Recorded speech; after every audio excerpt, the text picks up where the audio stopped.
The rain in Milan didn't fall, it punished. It lashed against the obsidian hood of the idling sedan, a cold, relentless rhythm that matched the frantic hammering in Clarice Corleone's chest. She stared at the wrought-iron gates of the Valerius estate, a fortress of limestone and blood-soaked history. In her hand she clutched a single folder, the ledger of her father's sins, a debt totaling €7 million that he could never pay.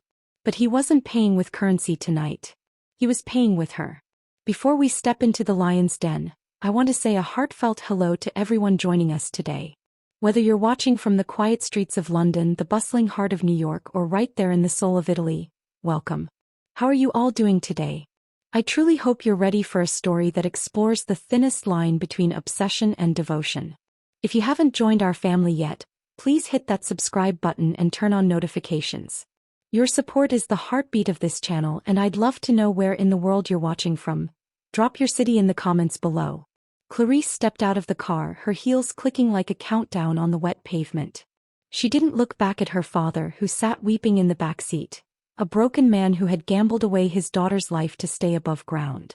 The gates groaned open, a metal maw swallowing her whole. Inside the grand study, the air smelled of expensive cedar, vintage grappa, and the sharp metallic tang of suppressed violence. Standing by the floor-to-ceiling window was Dominic Toretto, the man they called Il Re di Vetro, the Glass King. His silhouette was a jagged edge against the lightning-streaked sky. Months ago, a coup from within his own ranks had nearly ended him, leaving a jagged scar that ran from his jawline to his collarbone, a permanent reminder that trust was a luxury he could no longer afford. He didn't turn around.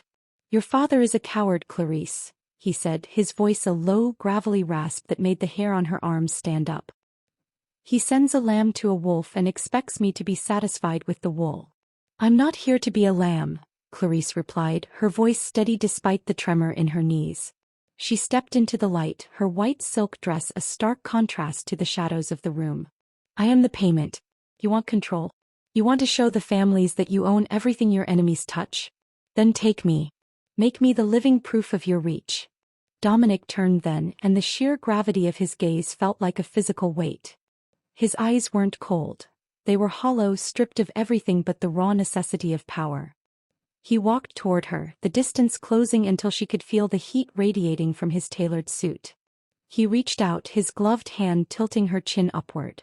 "You think this is a sacrifice," he whispered, his thumb grazing her lower lip. "You think you're saving him. But once you sign that ledger, you don't exist to the world anymore.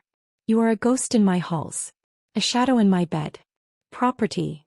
"I know exactly what I am," she whispered back, refusing to blink. Dominic stared into her eyes, searching for the flinch, the plea, the tear that always came. It didn't.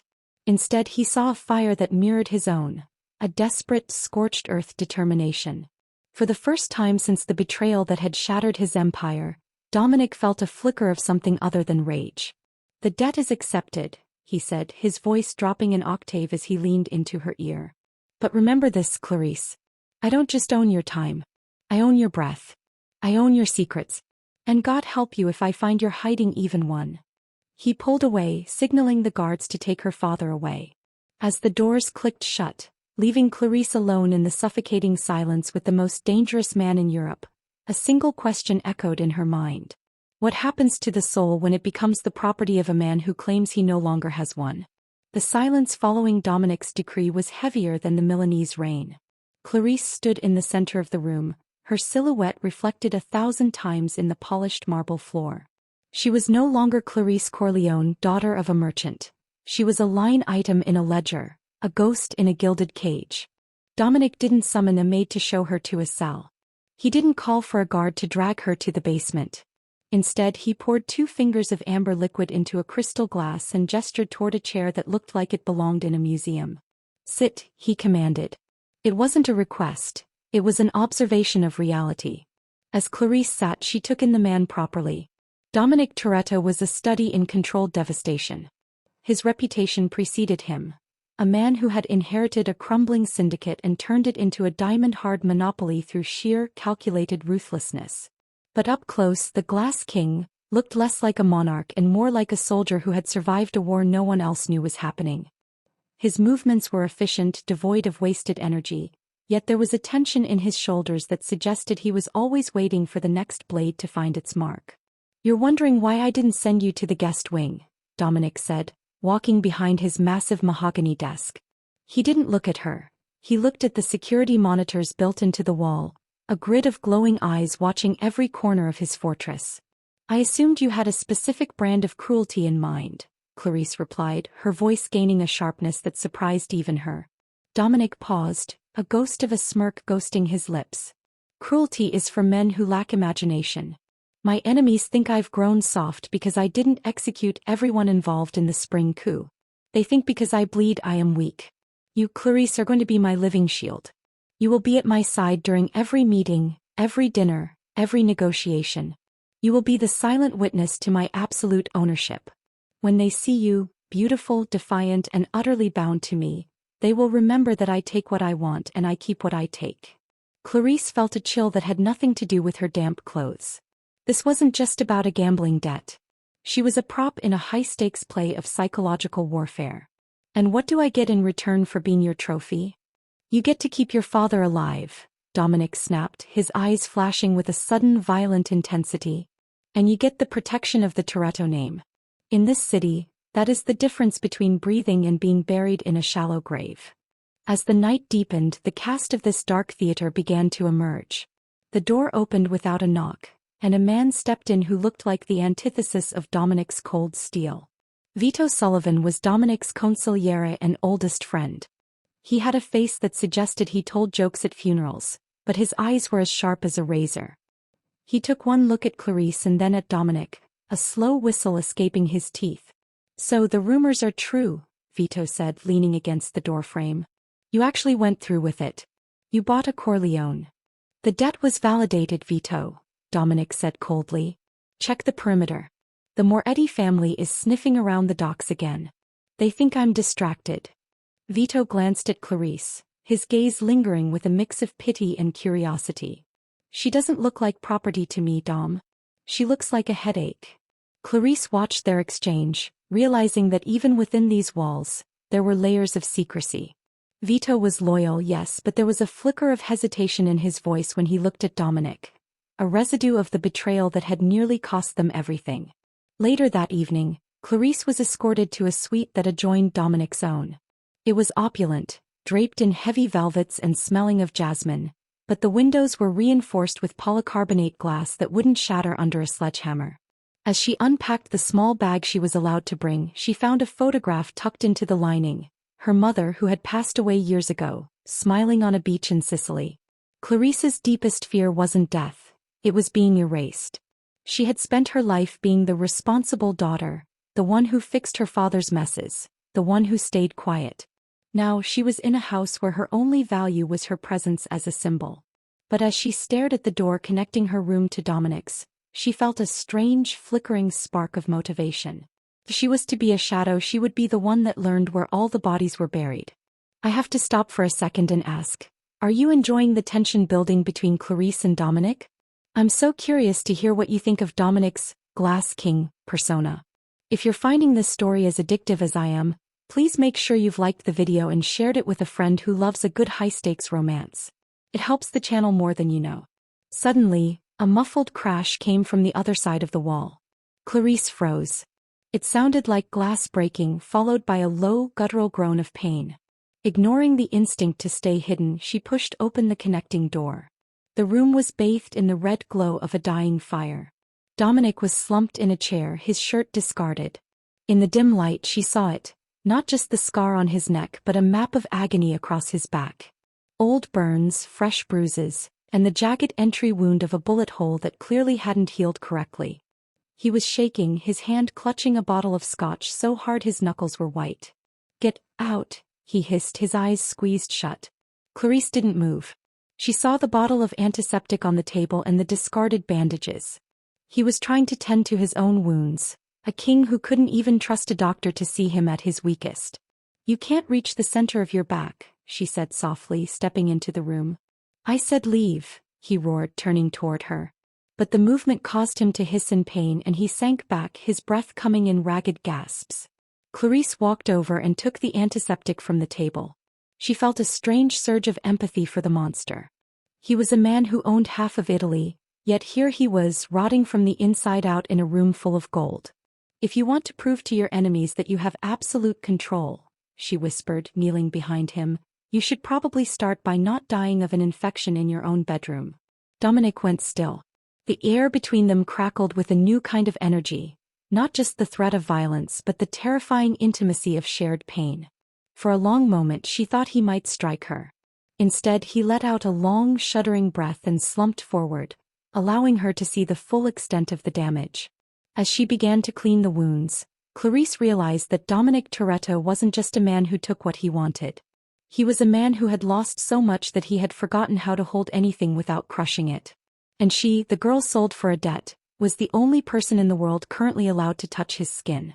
The mystery of the Glass King was beginning to crack, and Clarice wasn't sure if she was ready for what was hidden underneath. The days that followed were a blur of gilded captivity. Clarice was no longer a person. She was an extension of Dominic's shadow. She sat beside him at mahogany tables while men with cold eyes discussed the price of human lives and the shipment of commodities through the Adriatic. She was his silent sentinel, her presence a psychological taunt to his rivals. A reminder that Dominic Toretto could take the daughter of a prestigious merchant family and turn her into a silent ornament. But behind the silence, Clarice's mind was a sponge, soaking up every tension, every flick of a gaze, every whispered threat. The incident that shattered the uneasy peace of the Valerius estate began on a Tuesday, a day when the humidity in Milan felt like a wet shroud. Dominic was hosting a reconciliation dinner, a farce designed to draw out the snakes who had participated in the previous coup. "Where the emeralds?" Dominic had commanded earlier that evening, tossing a velvet box onto her bed. "They belong to my mother. They represent the weight of the Toretto legacy. Tonight you aren't just a debt paid, you are the crown jewel of my recovery." The ballroom was filled with the elite of the underworld. Among them was Frank Lucas, a rival from the south with a smile that never reached his eyes. He watched Clarice with a predatory hunger that made her skin crawl. Beside him stood a woman Clarice hadn't met, Ellen Ripley, a cold-eyed strategist who served as the liaison for the French syndicates. "A bold choice, Dominic," Frank said, raising a glass of vintage Prosecco. "To bring a Corleone into your inner sanctum. Some might say it's like inviting a Trojan horse into the city walls. Tell me, Clarice, does the Glass King treat his property well? Or are you just waiting for the moment to slide a letter opener between his ribs?" The room went silent. The clatter of silverware stopped. Dominic's hand, resting on the table near Clarice's, tightened until his knuckles turned a ghostly white. "She is here because I willed it," Dominic said, his voice a low, dangerous vibration. "And she stays because she knows that outside these walls she is nothing. Isn't that right, Clarice?" Clarice felt the eyes of every killer and thief in the room boring into her. She looked at Dominic, seeing the tiny, almost imperceptible tremor in his jaw, the only sign of the pain from his unhealed wounds. If she faltered, if she showed fear, his enemies would smell blood. "I am exactly where I belong," Clarice said, her voice ringing out with a clarity that startled the room. She reached out and placed her hand over Dominic's, an act of unscripted intimacy that sent a shockwave through him. "Dominic doesn't keep me by force. He keeps me because he is the only man in this room capable of protecting what he owns." The tension broke, replaced by forced laughter and the resumption of dinner, but the air remained charged. Dominic didn't pull his hand away. For a few seconds, his fingers entwined with hers, a silent, desperate grip that felt less like ownership and more like a man drowning. Before she could process the moment, the massive oak doors of the ballroom were kicked open. A man staggered in, his suit drenched in blood. It was one of Dominic's outer circle guards. The docks," he gasped, collapsing to the floor. "The Moretti family. They didn't go for the shipments. They went for the treasury." Chaos erupted. In the underworld, the treasury wasn't just money. It was the digital ledger containing the offshore accounts and, more importantly, the blackmail files that kept the other families in line. If that was compromised, Dominic's empire wouldn't just crumble, it would be incinerated. "Vito. Get the cars." Dominic roared, his persona as the calm monarch vanishing, replaced by the apex predator. He grabbed Clarice by the arm, his grip bruising. "You're coming with me." "It's a trap, Dominic," Vito shouted, drawing a weapon. "They're drawing you out." "Then let them," Dominic hissed. "I'll show them what happens when you try to steal from a dead man." They raced toward the underground garage, the sound of sirens wailing in the distance, a rarity in this part of the city, suggesting the law was no longer being paid to look the other way. As they reached the armored SUV, a black motorcycle roared out of the shadows. A figure in a helmet pulled a submachine gun. "Down!" Dominic screamed, throwing his body over Clarice, pinning her against the cold concrete of the garage floor. The sound of gunfire was deafening, the rhythmic thud-thud-thud of bullets hitting the armored glass of the vehicles. Dominic didn't hesitate. He pulled a heavy-caliber pistol from a hidden holster and fired 3 precise shots. The motorcyclist skidded, the bike sliding across the floor in a spray of sparks. But the attacker wasn't alone. From the stairwell a second group emerged. These weren't more Eddie soldiers. They were professionals wearing tactical gear with no insignias. "They're not here for the ledger," Clarice realized, her heart hammering against her ribs. She saw one of the attackers aiming directly at Dominic's back, right where his unhealed wound lay. Dominic left. He didn't think. She lunged, grabbing a heavy brass fire extinguisher from the wall and swinging it with every ounce of her strength. It struck the attacker's arm just as he fired, the bullet whistling past Dominic's ear and shattering a marble pillar. Dominic spun, finishing the man with a single shot. He stood over the bodies, his chest heaving, his face splattered with a fine mist of red. He looked at Clarice, who was shaking, the fire extinguisher still gripped in her white-knuckled hands. The first major twist had revealed itself. This wasn't a simple robbery or a rival family's hit. This was a surgical strike from an unknown entity, and they had known exactly where Dominic would be. "You saved my life," Dominic whispered, the realization hitting him like a physical blow. "Why?" "Because you haven't released me yet," she breathed, her eyes wide with terror and adrenaline. "And I don't die until the debt is paid." Dominic grabbed her, pulling her close, his eyes searching hers with a desperate, terrifying intensity.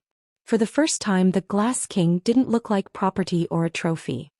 He looked like a man who had just realized the thing he bought was the only thing he couldn't afford to lose. "I have to know, did you see that coming? Clarice just went from a captive to a protector. If you're loving this twist, please let me know in the comments. Are you Team Dominic, or do you think Clarice should find a way out while she can? And hey, if you haven't subscribed yet, now is the perfect time, we're just getting started." Just then Dominic's phone buzzed. It was a video message from an unknown number. He opened it and Clarice saw the screen over his shoulder. It was her father. He was tied to a chair in a dark room, a timer counting down behind him. But he wasn't alone. Standing over him was the man Dominic trusted most, the man who had just been sent to get the cars. Vito Sullivan. "The debt has changed, Dominic." Vito's voice came through the speaker, cold and unrecognizable. "The girl for the ledger. You have 1 hour. If you're late, I start sending him back to her piece by piece." Dominic's world tilted. The betrayal wasn't coming from the outside. It was coming from the only brother he had left. And Clarice was the only person left in the world he could trust. And the one person he was being forced to trade. The betrayal hung in the air like the smell of spent gunpowder. Acrid, suffocating, and impossible to ignore. Dominic stood in the wreckage of the garage, his phone glowing with the image of Vito's treachery. The man who had been his shadow for 2 decades, the man who knew where every body was buried and every euro was hidden, had finally turned. "I should have seen it," Dominic whispered, his voice a jagged edge of silken glass. He slammed his fist against the side of the armored SUV, the metal denting under the force of his rage. The hesitation at dinner. The way he looked at the ledgers. Thought it was fatigue. It was greed. Clarice stepped toward him, her own fear for her father warring with the sight of Dominic's total collapse of spirit. "He's using my father to get to you, Dominic. He knows you won't give up the ledger for a gambling debtor, but he thinks you'll do it to keep your property intact. He's counting on your pride." Dominic turned to her, his eyes wild. "Pride? Clarice, if he has the ledger, he has the names of every judge, every politician, and every soldier I pay. He doesn't just want my money, he wants my head on a pike to sell to the highest bidder." He grabbed her shoulders, his grip tight but no longer predatory. "Why did you stay? When the shooting started, you could have run into the shadows. You could have been free. And go where? She asked, her voice trembling. To a world where my father is dead and your enemies are hunting me because I know your face? Well, we finish this. Before we dive deeper into the darkness of this betrayal, I want to take a moment to ask. What would you do? If the person you trusted most in the world turned their back on you, would you burn the world down or would you try to find a way back? Let me know in the comments. I read every single one of them. And if you're enjoying this journey, please make sure you're subscribed. We're building something special here and I don't want you to miss a single chapter of this story. Dominic didn't go to the police and he didn't call his remaining soldiers. He couldn't. He didn't know who was left that hadn't been bought by Vito's promises. Instead, he led Clarice to a hidden elevator behind a stack of shipping crates. It descended deep into the bedrock beneath the estate, opening into a room filled with monitors and maps of the Milanese underground. We have 45 minutes, Dominic said, stripping off his blood-stained tuxedo jacket. He pulled a heavy tactical vest over his dress shirt, the contrast of the high-fashion fabric and the gear of war striking a chilling image. Vito is at the old silk factory in the Navigli district. It's a maze. He'll have snipers on the roof and a kill team at the entrance. Then don't go through the entrance, Clarice said, leaning over the maps. She pointed to a thin blue line running beneath the factory. The canals. My father used to smuggle luxury leathers through the old overflow tunnels to avoid the transport taxes. There's a maintenance hatch that opens directly into the basement of the drying room. Dominic looked at her, a new kind of respect flickering in his eyes. You're a smuggler's daughter. I keep forgetting that. I'm a survivor's daughter, she corrected. They moved through the city in a nondescript black motorcycle, Clarice clinging to Dominic's waist. The heat from his body was the only thing keeping her from shattering into a million pieces. For the first time, the physical closeness didn't feel like a transaction. It felt like a partnership born of necessity and something deeper, something that frightened her more than Vito's bullets. As they reached the tunnels, the air turned cold and damp, smelling of moss and ancient stone. Dominic checked his weapon, the moonlight catching the silver of his wedding ring. A ring he wore not for a wife, but as a reminder of the family he had lost to this life. Clarice, he said, stopping her before they entered the hatch. He reached out, his hand hovering near her cheek before he finally let it rest there. His skin was rough, scarred, but his touch was unexpectedly tender. If this goes wrong, if I can't get him out, I need you to take the drive in my pocket. It has the keys to a safe house in Switzerland. Go there and don't look back. I'm not leaving without you, she said, her heart leaping into her throat. The debt isn't paid, remember? You don't get to die until I say we're even. A small, genuine smile broke through Dominic's mask, the first real emotion she had seen on his face. You're a dangerous woman, Clarice Corleone. They slipped through the hatch, moving like ghosts through the steam-filled basement of the factory. Above them, they could hear the heavy boots of Vito's men. The tension was a physical cord stretched to the breaking point. They reached the main floor, hiding behind massive vats of crimson dye. In the center of the room, Clarice's father was slumped in a chair, his face bruised, the timer on the wall glowing 8 o'clock. Vito stood over him, checking his watch, a look of bored impatience on his face. Dominic! Vito shouted, his voice echoing off the corrugated metal walls. I know you're here. I can smell the expensive cologne and the desperation. Come out, give me the ledger and you can take your little prize and her useless father home. I don't want a war, Dom. I just want a retirement fund. Dominic squeezed Clarice's hand. Stay here, he mouthed. He stepped into the light, his hands raised, but his posture was that of a king. You always were short-sighted, Vito. You think the ledger is a shield? It's a target. The moment you use it, the people in those files will kill you just to keep their secrets. I'll take my chances, Vito sneered, signaling his men to close in. But as the guards moved, Clarice noticed something. One of the men wasn't looking at Dominic. He was looking at the ledger sitting on the table next to Vito. And he wasn't wearing the same uniform. The realization hit her like a lightning bolt. There was a third party in the room. Vito wasn't the mastermind, he was the middleman. And the real players were about to move. Dominic, it's a setup. Clarice screamed, throwing a glass bottle of dye against a steam pipe. The pipe burst, filling the room with a blinding white shroud of scalding mist. Gunfire erupted instantly. Clarice dived for her father, her fingers fumbling with the heavy zip ties on his wrists. "Clarice, get down." Dominic's voice roared through the fog. She felt a hand grab her hair, pulling her back. She looked up into the cold, dead eyes of Frank Lucas, the man from the dinner. He had a silenced pistol pressed to her temple. "Vito is a fool," Frank whispered in her ear. "He thinks he's bargaining with a king. I'm just here to clean up the mess and take the girl. You see, Clarice, Dominic isn't the only one who finds you valuable. To the Morettas, you're the perfect bait to bring the Glass King to his knees permanently." Dominic emerged from the steam, his gun leveled at Frank. But he froze when he saw the barrel against Clarice's head.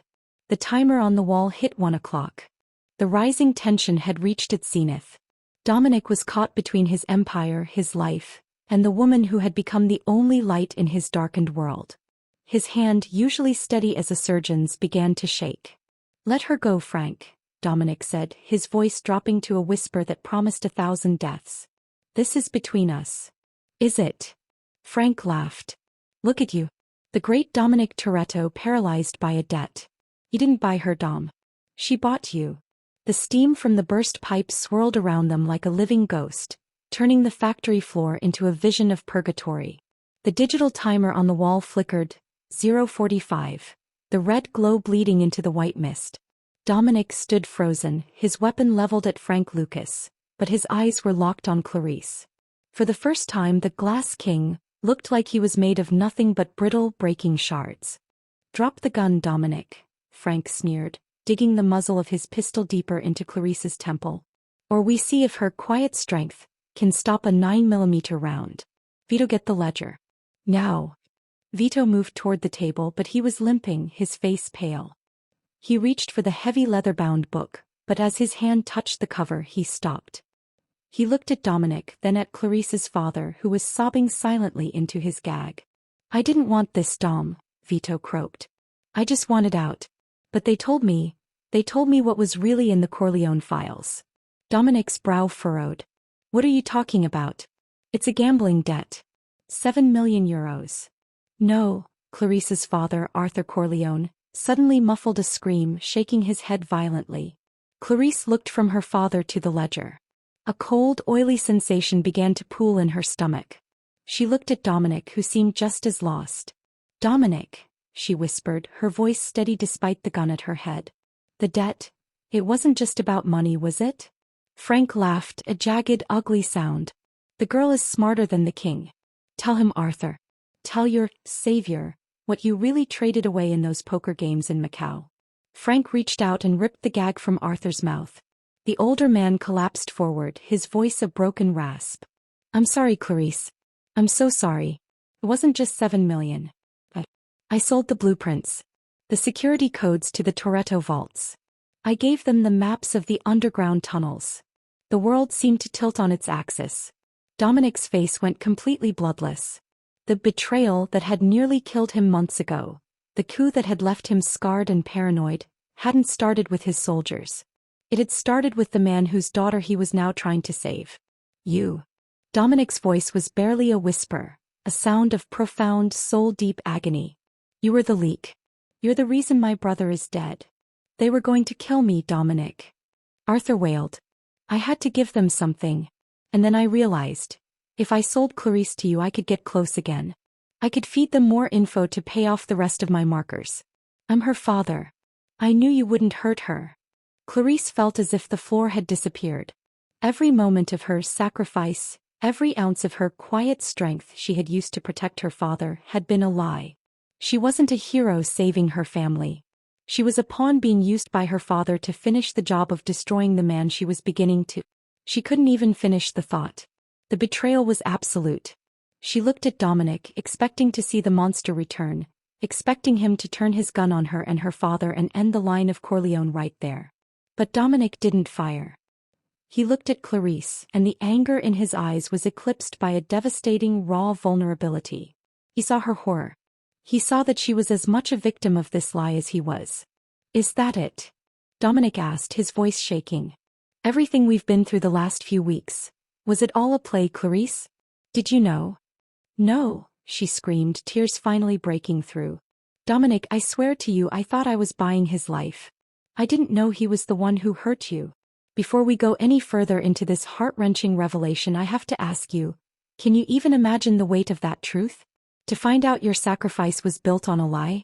If you're feeling the weight of this moment, please drop a broken heart in the comments. It's moments like these that show the true depth of a character's soul. And if you're rooting for Dominic and Clarice to survive this web of lies, make sure you've hit that subscribe button. We're heading into the darkest hour and I need you with me. The timer hit 0:10. Enough soap opera. Frank bellowed. Vito, take the ledger and the girl. We're leaving. No, Vito said. He didn't pick up the book. He turned his gun toward Frank. I'm a thief, Frank. I'm a traitor. But I'm not a monster. I watched Dominic grow up. I watched him bleed for this family. I won't let you take her. I won't let you break him further. Vito, don't, Dominic started. 0:05. Frank's eyes turned cold. He shifted his aim from Clarice's head and fired. The bullet caught Vito in the chest. At the same moment the timer hit 0. But there was no explosion. Instead the lights in the factory went black. A high-pitched electronic whine filled the air, the sound of a localized EMP. Now! Dominic's voice roared in the darkness. Clarice felt herself being tackled to the ground. She heard the zip-zip-zip of silenced fire and the heavy thud of bodies hitting the floor. In the pitch black she felt a pair of strong familiar arms wrap around her, pulling her into the shelter of a heavy steel vat. I've got you, Dominic whispered into her hair. I've got you. The darkness was absolute, but for Clarice the world had never been clearer. The man she had been sold to was the only one protecting her, and the father she had tried to save was the one who had sold them both out. As the emergency red lights flickered on, Clarice saw Frank Lucas lying dead near the door. Vito was slumped against the wall, clutching his chest, his life fading. And her father had used the darkness to run. He was gone, leaving his daughter behind once again to pay his debts. Dominic stood up, his face a mask of cold, hard stone. He looked at the empty space where Arthur had been, then down at the ledger on the table. He picked it up and without a word, tossed it into one of the vats of boiling crimson dye. Dominic, what are you doing? Clarice gasped, her voice raw. That was your power. That was your empire. It was a leash, Dominic said, turning to her. His eyes were no longer hollow. They were filled with a terrifying singular focus. My empire is already burning, Clarice. But I'm not letting them take the only thing that's real. He reached out, his hand trembling as he wiped a tear from her cheek. The debt is paid, he whispered. You're free, Clarice. You can go. I'll have my men escort you to the border. You never have to see me again. Clarice looked at the door, then back at the man who had just destroyed his own leverage to keep her safe. The revelation had changed everything.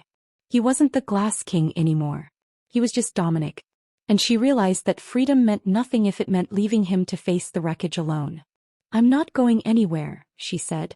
But the moment of connection was shattered by the sound of a dozen black SUVs screeching into the courtyard outside. The Moretti family had arrived to claim the scraps of the Toretto Empire. The crimson dye in the vats bubbled like a witch's cauldron, the steam now mingling with the thick acrid smoke of a dying empire. Outside the world was screaming. The screech of tires and the rhythmic thud-thud-thud of heavy doors slamming shut echoed through the hollow shell of the factory. The Moretti family hadn't just brought a hit squad, they had brought an army. Dominic stood in the center of the room, his silhouette framed by the flickering red emergency lights.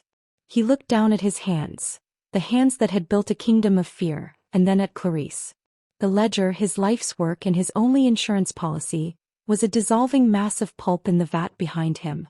He had stripped himself naked before his enemies for a woman who was the daughter of the man who had ruined him.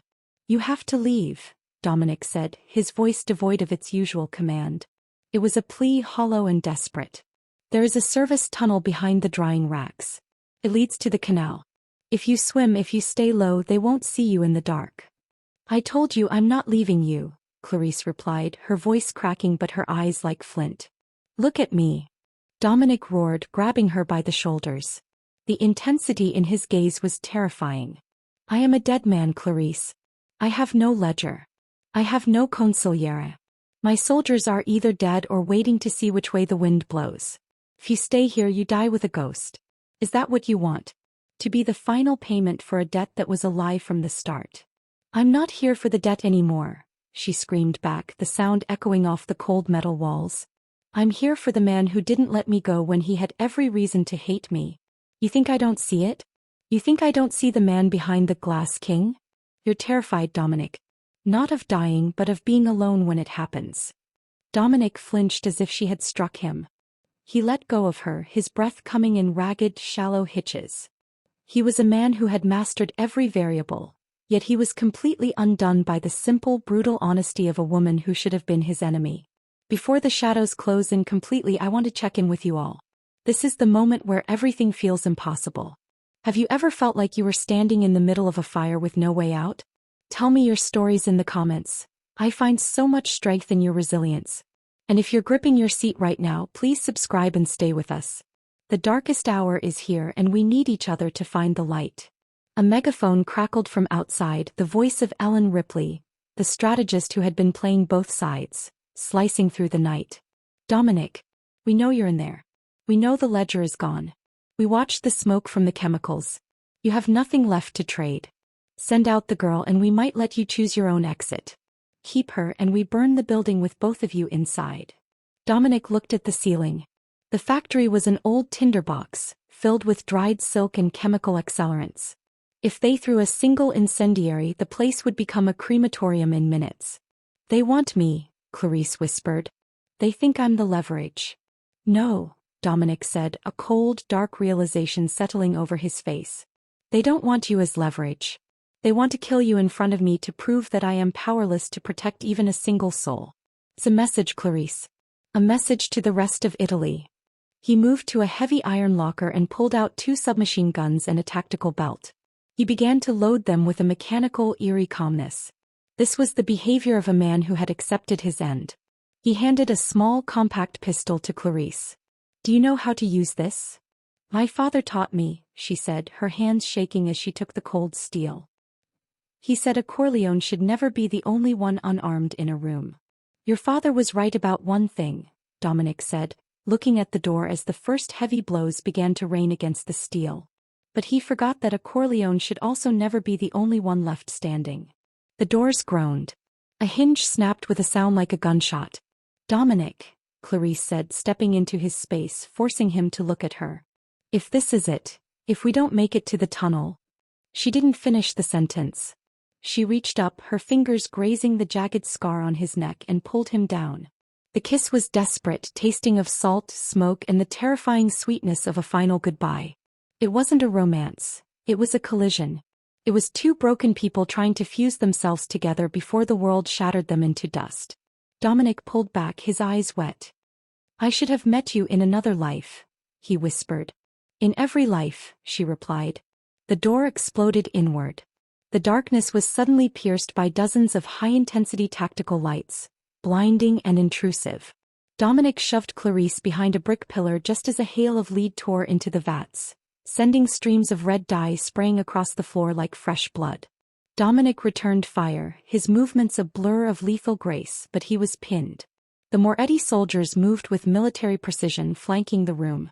Clarice looked out from behind the pillar and saw Ellen Ripley standing in the doorway, a cruel, triumphant smile on her face. The king is dead. Ellen shouted over the roar of the guns. Long live the chaos. Dominic's gun clicked empty. He reached for another magazine, but a bullet caught him in the shoulder, spinning him around. He fell hard against the vat, the red liquid soaking into his white shirt. Dominic! Clarice screamed. She leveled her small pistol, firing blindly at the approaching shadows, but she was outmatched. A soldier kicked the weapon from her hand and grabbed her by the hair, dragging her toward the center of the room. Dominic tried to stand, his face contorted in agony, but a second soldier stepped on his wounded shoulder, pinning him to the ground. Ellen Ripley walked over, her heels clicking on the blood-slicked floor. She looked down at Dominic, then at Clarice, who was struggling against the soldier's grip. You really did it, Dominic, Ellen said, clicking her tongue. You burned the world for a girl who was sold to you for 7 million. You're not a king. You're a poet. And poets don't survive in Milan. She pulled a chrome revolver from her waistband and aimed it directly between Clarice's eyes. Watch Dominic, Ellen whispered. Watch what happens to the things you love. Dominic let out a guttural primal scream of pure despair, a sound that seemed to shake the very foundations of the factory. He was beaten. His empire was gone. His friend was dead. And now, the only person who had ever seen the man behind the mask was seconds away from being erased. The silence that followed was the heaviest thing Clarice had ever felt. The world had gone black and white, the only color the red dye dripping from Dominic's clothes. This was the end. The darkest hour had claimed them. The cold steel of Ellen's revolver pressed against Clarice's forehead, a chilling finality that seemed to freeze the very air in the room. Clarice closed her eyes not out of fear but out of a strange, sudden clarity. She could hear Dominic's ragged breathing, the sound of the red dye dripping like a heartbeat, and the distant, low hum of the factory's ancient machinery. "Goodbye, little lamb," Ellen Ripley whispered, her finger tightening on the trigger. But the sound wasn't a gunshot. It was the heavy, metallic thud of the factory's main breaker being thrown. Suddenly, the blinding tactical lights of the Moretti soldiers flickered and died, replaced not by darkness, but by the deafening roar of the overhead fire suppression system. But it wasn't water that rained down from the ceiling. It was a dense, chemically treated foam, an old industrial fire retardant used in silk processing. Within seconds, the room was a whiteout of thick, stinging clouds, reducing visibility to zero and clogging the barrels of the sophisticated tactical weapons. "What is this?" Ellen screamed, her voice lost in the hiss of the pipes. In the confusion, Clarice felt a hand grab her ankle. It wasn't the soldier who had been holding her. He had been knocked back by the sheer force of the overhead spray. "Clarice. Down." It was a voice she recognized, not Dominic's and certainly not an enemy's. It was low, raspy, and filled with a desperate, familiar regret. Arthur. Her father hadn't run away. He had crawled through the maintenance vents he knew so well, reaching the control room he had used decades ago when he worked the floor. He had stayed. For the first time in his life, Arthur Corleone hadn't looked for an exit. He had looked for a lever. "Go to the vat." Arthur's voice echoed through the foam. "The release valve, Clarice. Use the pressure." Clarice didn't hesitate. She lunged through the white mist, guided by the memory of where Dominic had fallen. She collided with him, his body cold and slick with dye and foam. "Dominic. We have to move," she yelled into his ear. Dominic's eyes snapped open. The despair that had clouded them was gone, replaced by a lightning strike of survival instinct. He saw the chaos, the Moretti soldiers coughing and blind, their high-tech gear useless in the chemical fog. He saw the opportunity. The valve. Dominic wheezed, clutching his shoulder. "Clarice, the heavy iron wheel behind the vat. Turn it, now." Together they threw their weight against the rusted iron wheel. With a groan of tortured metal, the valve gave way. A pressurized torrent of crimson dye and industrial steam erupted from the base of the vat, acting like a liquid battering ram. It swept the soldiers off their feet, clearing a path toward the rear of the factory. "Before we see if they can make it out of this whitewashed hell, I have to ask, do you believe in second chances?" Arthur Corleone spent his whole life failing, but in the moment it mattered most, he chose his daughter over his fear. Does that wash away his sins? Let me know in the comments. I love seeing how you all weigh the morality of these characters. And if you're cheering for this comeback, make sure you've hit the subscribe button. We are moving into the final confrontation. As the foam settled slightly, Clarice saw her father standing by the control booth.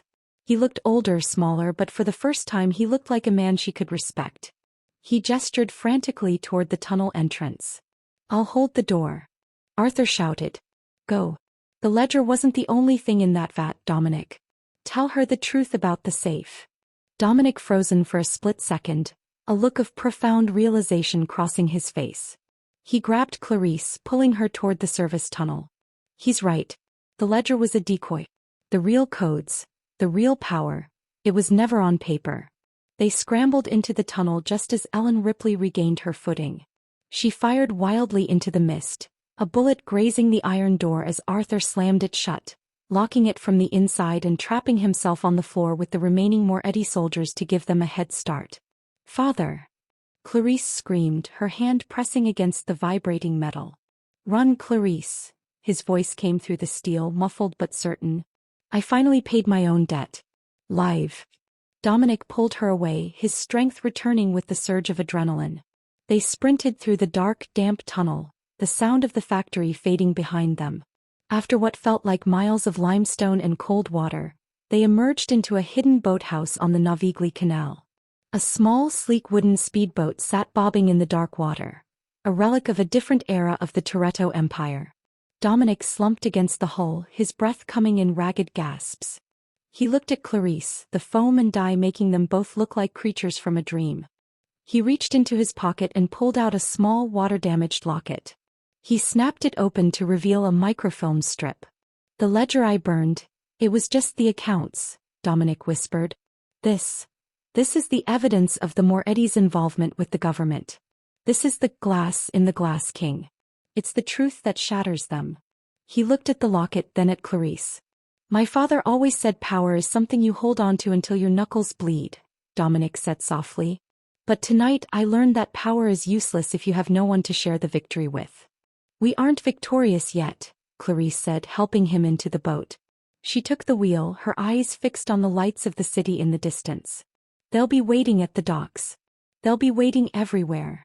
Then we don't go to the docks, Dominic said, a lethal, confident spark returning to his eyes. We go to the one place they think I've already lost. We go to the heart of the city. We're going to call a meeting of the High Commission. I'm not going to hide anymore, Clarice. I'm going to show them that a king is most dangerous when he has nothing left to lose but the woman beside him. The boat's engine roared to life, a low, powerful growl that echoed off the canal walls. They were no longer the predator and the prey. They were a unified force heading back into the fire to claim what was theirs. The speedboat sliced through the obsidian waters of the Navigli, a silver blade cutting through the heart of Milan.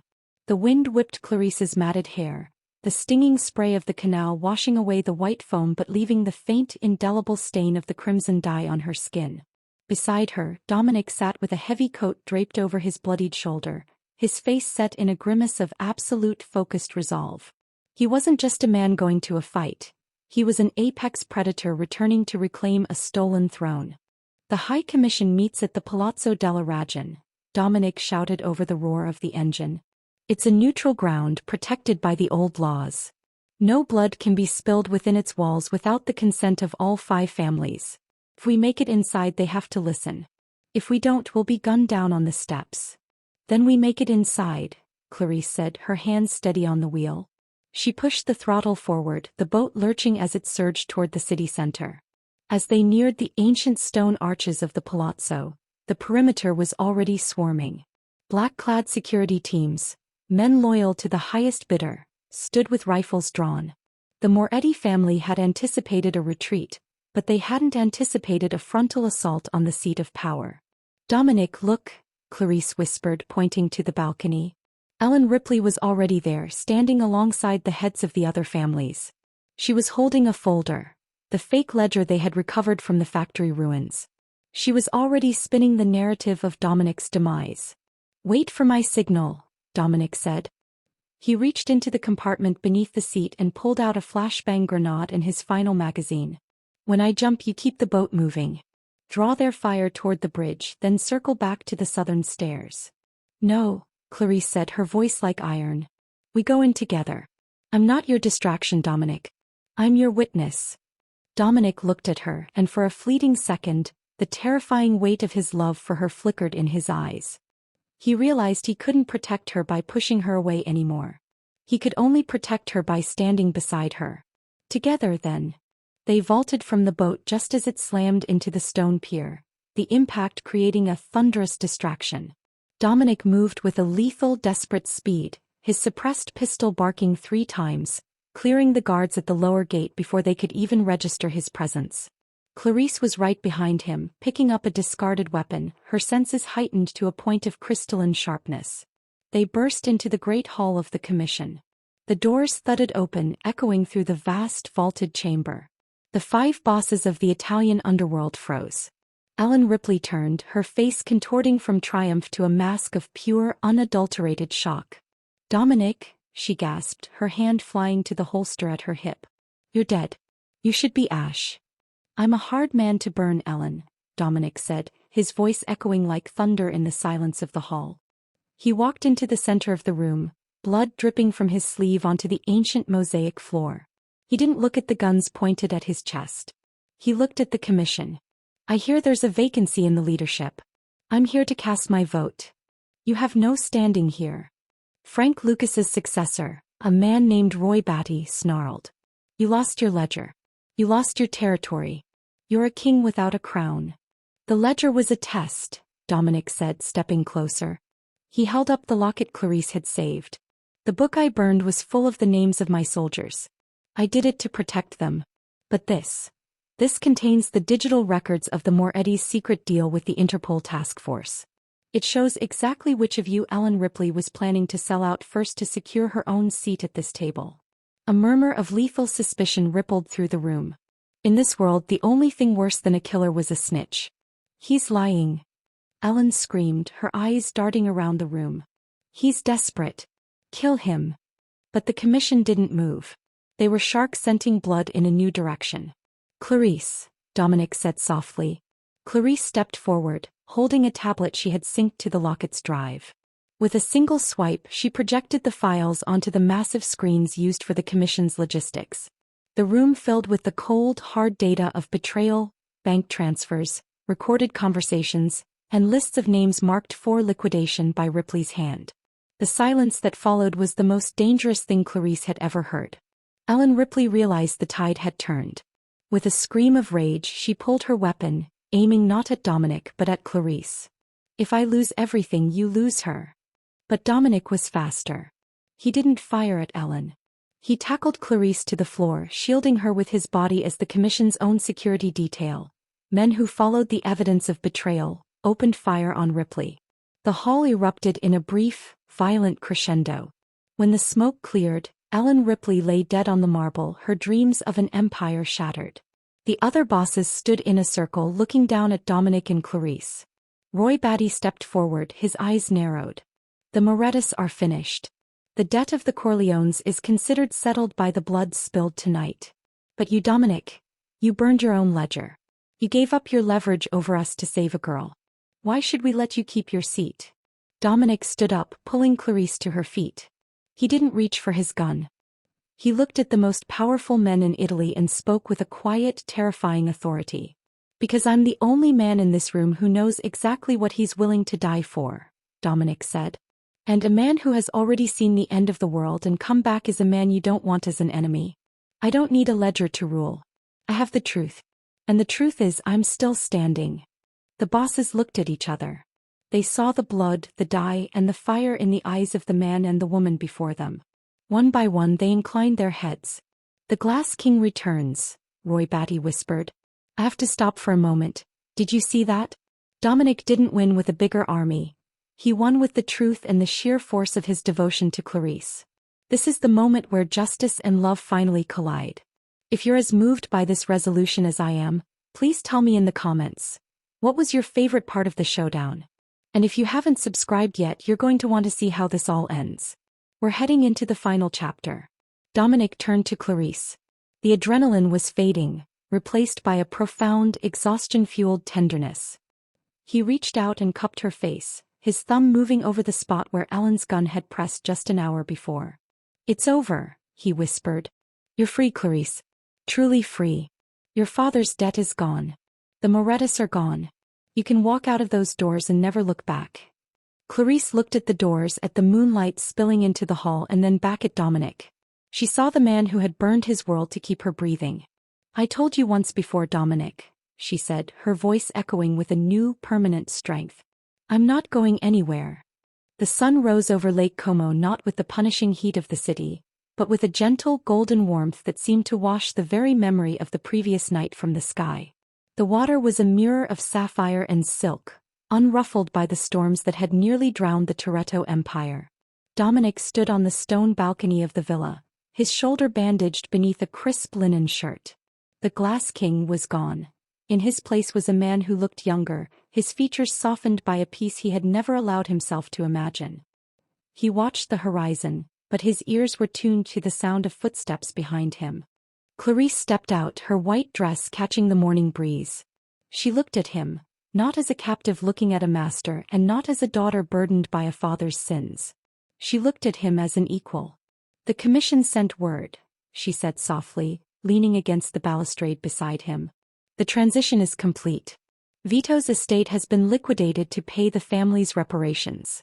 And your father's old holdings in the south, they've been restored to your name, Clarice. You are officially one of the wealthiest women in Italy." "And my father?" Clarice asked, a shadow of lingering pain in her eyes. "He's in a private clinic in Switzerland," Dominic replied, turning to her. "Under constant guard. He'll never have to worry about a debt again, but he'll never be allowed to gamble with a life again either. It was the only way to ensure he stays safe, from himself and from the world." Clarice nodded, a heavy weight finally lifting from her chest. Justice had been served, but so had mercy. She looked out at the lake, the silence between them no longer filled with the static of unspoken threats. "You didn't have to do that," she said. "After everything he did to you, you could have left him in that factory." "I didn't do it for him," Dominic said. He stepped closer, his hand reaching out to cover hers. His touch was warm, steady and certain. "I did it because the woman I love shouldn't have to carry the ghost of a dead father on her conscience. I want you to have a future that isn't haunted." The word love hung in the air, more powerful than any decree Dominic had ever issued from his throne in Milan. It was the one thing he had never been able to buy, and the only thing he had been terrified to lose. "Before we reach the final moment of this journey, I want to thank you from the bottom of my heart for staying with us. This story began with a debt and ended with a devotion that defied an empire. If you've enjoyed this emotional roller coaster, please leave a comment with the word redeemed, so I know you made it to the end. Don't forget to subscribe and hit that like button. It helps us keep telling these stories of love and resilience. I can't wait to see you in the next one." Clarice turned to face him, her heart full. "You told me once that I was property. That I was a ghost in your halls." Dominic shook his head, a small, genuine smile breaking across his face. "I was a fool. You were never property, Clarice. You were the only thing that was real in a life made of smoke and mirrors. You didn't become the one thing I couldn't release because of a contract. You became the only thing I couldn't live without because you were the only one who saw me." He reached into his pocket and pulled out a small velvet box. Inside wasn't a Corleone heirloom or a trophy of war. It was a simple gold band, unadorned and pure. "The Glass King is dead," he whispered, stepping into her space until their foreheads rested against each other. "I'm just Dominic. And I'm asking you, not as a debtor but as a man, to stay. Not because you have to, but because you want to." Clarice didn't hesitate. She took the ring, but more importantly she took his hand. "I've spent my life paying for things I didn't buy, Dominic. For the first time I want to keep something just because it's mine." As they stood together on the balcony, the bells of a distant cathedral began to ring, signaling the start of a new day. The empire behind them was still there, but it was different now. It wasn't built on secrets and ledgers, but on the unbreakable foundation of two people who had survived the dark and stepped into the light together. The debt was paid. The war was over. And for the first time in their lives they were both truly free.